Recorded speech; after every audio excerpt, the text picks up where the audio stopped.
ಎಲ್ಲರಿಗೂ ನಮಸ್ಕಾರ. Welcome back to my channel Saurabh learning word. Guys, ಇವತ್ತು ನಾನು ತೊಗರಿಕಾಳು ಸಾಂಬಾರನ್ನ ಹೇಗೆ ಮಾಡೋದು ಅಂತ ತಿಳಿಸ್ಕೊಡ್ತೀನಿ.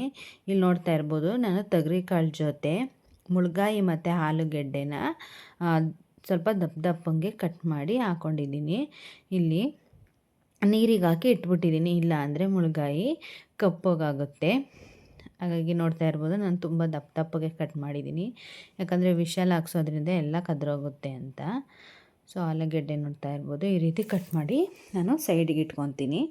ಇಲ್ಲಿ ನಾನು ಒಂದು 3 ಈರುಳ್ಳಿನ ತೊಗೊಂಡಿದ್ದೀನಿ, ಹಾಗೆ ಇಲ್ಲಿ 3 ಟೊಮೊಟೊನ ತೊಗೊಂಡಿದ್ದೀನಿ. ಸೊ ಕಾಯಿ ತುರಿ ಫ್ರೆಶ್ ಆಗಿ ತುರಿದು ಇಟ್ಕೊಂಡಿದ್ದೀನಿ. ಹಾಗೆ ಇಲ್ಲಿ ಖಾರಕ್ಕೆ ಬೇಕಾದ ಮಸಾಲೆ ನೋಡ್ತಾ ಇರ್ಬೋದು, ಸಾಂಬಾರು ಸೊಪ್ಪಿನ ಕಡ್ಡಿನೆಲ್ಲ ಖಾರಕ್ಕೆ ಹಾಕ್ತಾಯಿದ್ದೀನಿ. ಸಾಂಬಾರು ಸೊಪ್ಪನ್ನ ಸಾರಿಗೆ ಲಾಸ್ಟಿಗೆ ಉದುರಿಸ್ಕೊಳ್ಳೋಣ. ಇಲ್ಲಿ ಈರುಳ್ಳಿ ತೊಗೊಂಡಿದ್ದೀನಿ, 3 ಈರುಳ್ಳಿ, 3 ಟೊಮೆಟೊ ಮತ್ತು ಇಲ್ಲಿ ಕರಿಬೇವು ಸೊಪ್ಪು. ಸೊ ಮಿಕ್ಸಿ ಜಾರ್ಗೆ ಕಾಯಿ ಹಾಕ್ಕೊತಿದ್ದೀನಿ. ಸೊ ನೋಡ್ತಾ ಇರ್ಬೋದು, ಕಾಯಿ ಹಾಕ್ಕೊಂಡಿದ್ದೀನಿ. ಈಗ ನಾನು ಅಷ್ಟು ಈರುಳ್ಳಿನ ಹಾಕ್ಕೊಳ್ಳಲ್ಲ, ಒಗ್ಗರಣೆಗೆ 1 ಈರುಳ್ಳಿ, ಇನ್ನು ಖಾರಕ್ಕೆ 2 ಈರುಳ್ಳಿ ಆದರೆ ಸಾಕು. ಸೊ ಈಗ ಈರುಳ್ಳಿನ ಹಾಕ್ಕೊಂಡಾಗಿದೆ. ಈಗ ನಾನು ಹೆಚ್ಚಿಟ್ಕೊಂಡಿರೋಂಥ ಟೊಮೊಟೊನ ಹಾಕ್ತಿದ್ದೀನಿ. ಇದೂ ಅಷ್ಟೇ, 1 ಟೊಮೊಟೊ ಖಾರಕ್ಕೆ ಹಾಕ್ಕೊಳ್ಳಿ, 2 ಟೊಮೊಟೊ ಸಾಂಬಾರಿಗೆ ಹಾಕ್ಕೊಳ್ಳಿ.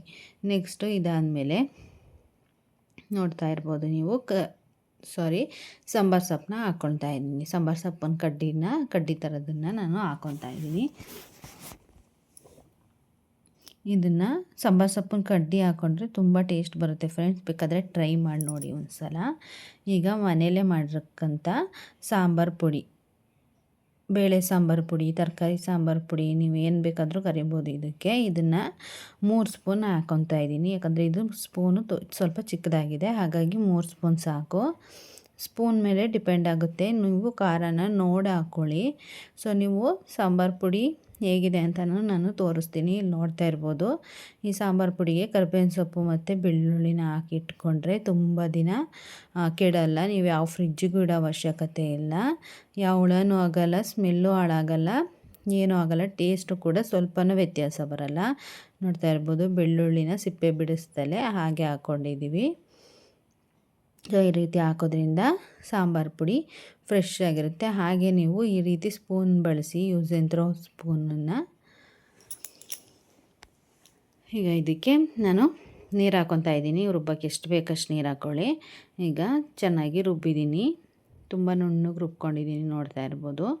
ರುಬ್ಬಾದ್ಮೇಲೆ ನಾನಿಲ್ಲಿ ಒಂದು ಕುಕ್ಕರ್ ಇಟ್ಕೊಂಡು ಅದಕ್ಕೆ ಎಣ್ಣೆ ಸಾಸಿವೆನ ಹಾಕ್ಕೊತಿದ್ದೀನಿ. ಚಟಪಟ ಅಂತ ಸಾಸಿವೆ ಸಿಡಿದ್ಮೇಲೆ ನಾನಿಲ್ಲಿ ಕರ್ಬೇವಿನ ಸೊಪ್ಪನ್ನ ಹಾಕ್ಕೊತಿದ್ದೀನಿ. ಕರ್ಬೇವಿನ ಸೊಪ್ಪು ಹಾಕಾದ್ಮೇಲೆ ನಮಗೆ ಗೊತ್ತಿದೆ ನೆಕ್ಸ್ಟು ಈರುಳ್ಳಿನ ಹಾಕ್ಕೊಬೇಕು. ಸೊ ಈರುಳ್ಳಿನ ಹಾಕ್ಕೊಂಡು ಸ್ವಲ್ಪ ಚೆನ್ನಾಗಿ ಫ್ರೈ ಮಾಡೋಣ. ಇದು ತುಂಬ ಚೆನ್ನಾಗಿ ಫ್ರೈ ಮಾಡೋದೇನು ಬೇಡ, ಟ್ರಾನ್ಸ್ಪರೆಂಟ್ ಕಲರ್ ಬಂದರೆ ಸಾಕು. ನೋಡ್ತಾ ಇರ್ಬೋದು, ನಾನಿಲ್ಲಿ ಐ ಫ್ಲೇಮ್ ಇಟ್ಕೊಂಡಿರೋದ್ರಿಂದ ಎಲ್ಲ ಪಟ ಅಂತ ಆಗ್ತಿದೆ. ಸೊ ನೋಡಿ, ಚೆನ್ನಾಗಿ ಫ್ರೈ ಮಾಡ್ಕೊತಿದ್ದೀನಿ.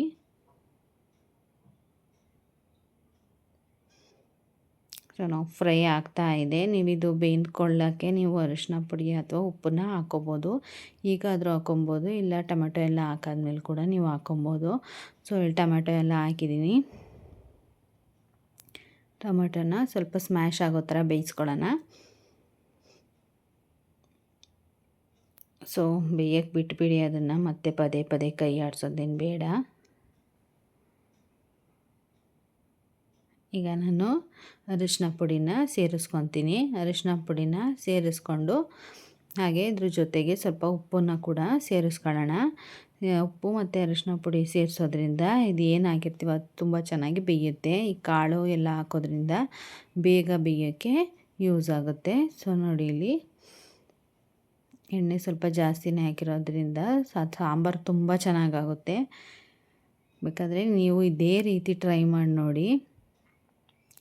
ಇಲ್ಲಿ ಮುಳ್ಗಾಯಿ ಹಾಕ್ಕೊತಿದ್ದೀವಿ, ಬದನೆಕಾಯಿ ಅಂತಲೂ ಹೇಳ್ತಾರೆ. ಸೊ ಇದನ್ನು ತೊಳೆದಿರೋ ಅಂಥ ಮುಳ್ಗಾಯಿ ಮತ್ತು ಆಲೂಗೆಡ್ಡೆ ಕಾಳನ್ನೆಲ್ಲ ಹಾಕ್ಬಿಟ್ಟು ಚೆನ್ನಾಗಿ ಮಿಕ್ಸ್ ಕೊಡೋಣ. ಚೆನ್ನಾಗಿ 1-2 ಸತಿ ಮಿಕ್ಸ್ ಕೊಟ್ಟು ಎಣ್ಣೆಯಲ್ಲಿ ಅಂದರೆ ಒಗ್ಗರಣೆಯಲ್ಲೇ ಬೇಯಕ್ಕೆ ಬಿಟ್ಬಿಟ್ರೆ ನೋಡಿ ಎಷ್ಟು ಚೆನ್ನಾಗಿ ಕಾಣಿಸ್ತಿದೆ ಅಂತ. ಟೇಸ್ಟ್ ಕೂಡ ಅಷ್ಟೇ ಸೂಪರಾಗಿ ಬರುತ್ತೆ ನೋಡಿ. ಈ ರೀತಿ ಒಗ್ಗರಣೆಲಿ ಬೇಯೋಕ್ಕೆ ಬಿಟ್ಬಿಡಬೇಕು. ಯಾಕಂದರೆ ಬದನೆಕಾಯಿ ಸ್ವಲ್ಪ ಸ್ಮೆಲ್ ಬಂದುಬಿಡುತ್ತೆ. ಒಗ್ಗರಣೆಲಿ ಚೆನ್ನಾಗಿ ಬೇಯಿಸ್ಕೊಳ್ಳಿ. ಈಗ ರುಬ್ಬಿರ್ತಕ್ಕಂಥ ಖಾರನ ಹಾಕೋಣ. ಸಾರಿ ಗೈಸ್, ನಾನು ಒಂದು ಕೈಯಲ್ಲಿ ಮೊಬೈಲು ಇನ್ನೊಂದು ಕೈಯಲ್ಲಿ ಅಡುಗೆ ಮಾಡೋದ್ರಿಂದ ನಿಮಗಷ್ಟು ಕಷ್ಟ ಆಗ್ಬೋದು. ಆದರೆ ಸ್ವಲ್ಪ ಕ್ಯಾಮ್ರಾ ಆ ಕಡೆ ಈ ಕಡೆ ಆಗ್ಬೋದು, ಅದನ್ನು ಇಗ್ನೋರ್ ಮಾಡಿ. ಸೊ ನೋಡಿ, ಈಗ ಅದಕ್ಕೆ ಎಷ್ಟು ಬೇಕೋ ಅಷ್ಟು ನೀರನ್ನು ಜಾರಲ್ಲಿ ತೊಳೆದು ಹಾಕ್ಕೊಂಡು, ಆ ಖಾರನ ವೇಸ್ಟ್ ಮಾಡೋಕ್ಕೆ ಹೋಗಬೇಡಿ. ಜಾರಿಗೆ ನೀರು ಹಾಕ್ಕೊಂಡು ತೊಳೆದ್ಬಿಟ್ಟು ಅದಕ್ಕೆ ಹಾಕ್ಬಿಡಿ. ಸೊ ನಾನು ಇದಕ್ಕೆ ಉಪ್ಪನ್ನು ಕೂಡ ಸೇರಿಸ್ಕೊಂಡಿದ್ದೀನಿ. ಇಲ್ಲಿ ಅದನ್ನು ಮೆನ್ಷನ್ ಮಾಡಿಲ್ಲ. ನೀವು ಉಪ್ಪನ್ನು ಸೇರಿಸ್ಕೊಂಡು ವಿಶಾಲ್ ಹಾಕಿಸಿ, ಆಗ ತರಕಾರಿ ಒಳಗೆಲ್ಲ ಉಪ್ಪು ಚೆನ್ನಾಗಿ ಹಿಡಿಯುತ್ತೆ. ನೋಡ್ತಾ ಇರ್ಬೋದು ಗೈಸ್, ಈಗ ಸಾಂಬಾರು ಎಷ್ಟು ರುಚಿಯಾಗಿ ಕಾಣ್ತಿದೆ ಅಂತ ನೋಡೋದಕ್ಕೇ ರುಚಿಯಾಗಿ ಅನ್ನಿಸ್ತಿದೆ. ಈ ರೀತಿ ಸಾಂಬಾರು ಮಾಡಿಕೊಂಡು ತಿನ್ನಿ ಗೈಸ್, ಕಮೆಂಟ್ ಮಾಡಿ ಗೈಸ್.